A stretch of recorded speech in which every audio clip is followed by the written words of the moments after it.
There's a number in your head. You don't remember choosing it, but it's there.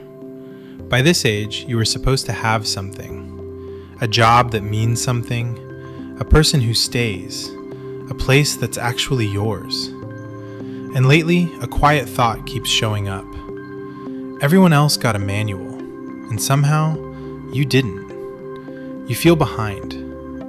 So let's talk about that feeling, because it's lying to you, just not in the way you think. First, the honest part. You're not imagining it. That pressure is real. It even has a name. Back in 1965, a researcher asked a simple question. Her name was Bernice Newgarden. She asked hundreds of ordinary people, what's the right age to get married? The right age to have kids? To settle into a career? To finally retire? And here's the strange part. They mostly agreed. Over 80% landed within 5 years of each other. Different lives, different jobs, same clock. Newgarden called it the social clock, a schedule nobody ever wrote down, but everybody somehow knows. It's not written in any law, it's just in the air, and your brain checks it constantly. You feel it at weddings, when the invitations start arriving, and none of them are yours. You feel it on your phone. Someone you went to school with just bought a house. Someone younger got the title you wanted. Someone your age started the thing you keep saying you'll start. You feel it at dinner, when someone asks, gently, so, any news?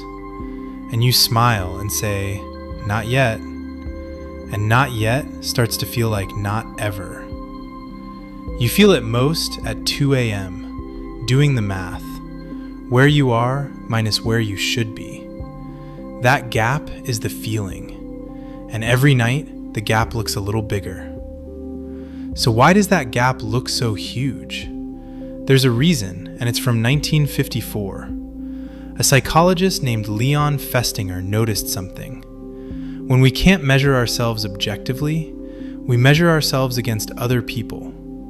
He called it social comparison. And here's the catch. We almost always look up. Not at the people struggling more than us, at the ones who seem to have it all. Festinger noticed this 70 years ago, before anyone had a feed to scroll. Now imagine what he'd think of this. Social media didn't invent comparison. It just built a machine for it that runs all day, every day. The feed shows you everyone's highlights. The wedding, the promotion, the new place. Never the doubt. Never the rejection emails. Never anyone else's 2 a.m. math. You're comparing your whole messy inside to everyone else's polished outside. And researchers found exactly what you'd expect. The more you scroll past other people's wins, the further behind you feel. It's not a flaw in you, it's the design. So the clock is real. The comparison is real. But now, the twist.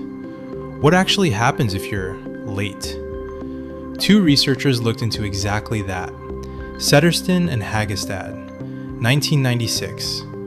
They studied people who missed the classic deadlines, married late or not at all, kids late or never, a career on a completely different track.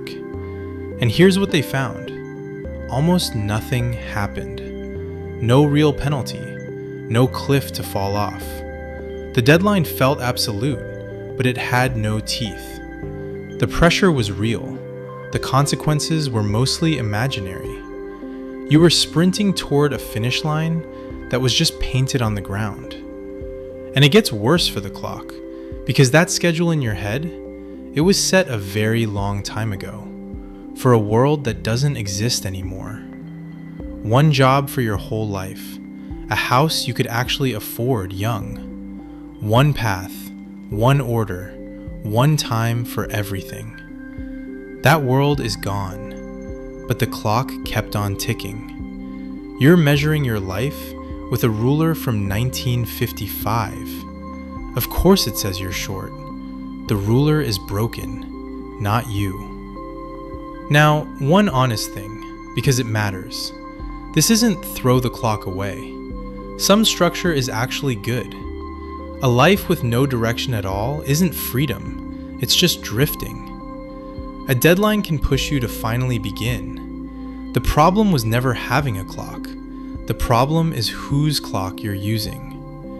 You've been checking a clock that belongs to someone else, for a race you never agreed to run. So here's the truth about being behind. Behind needs a line. One track, one direction. Everyone racing the same way. But look up for a second. There isn't one track. There are millions of them. Crossing, looping, starting late, starting over. The person you keep comparing yourself to is ahead on their track, not on yours. You can't be behind in a race that was never a straight line. You're not late, you're just here, which is exactly where the road is. Almost 100 years ago, a man wrote a few lines to himself about how to live without losing your mind to comparison, and one line still holds up. If you compare yourself with others, you may become vain or bitter, for always there will be greater and lesser persons than yourself. Max Ehrmann, 1927. There will always be someone ahead of you, and always someone behind. That's not failure. That's just what a line of people looks like. So tonight, when you do the 2 a.m. math, remember the clock was never yours. The ruler is broken, and the finish line was only ever paint. You're not behind. You're just on your own clock.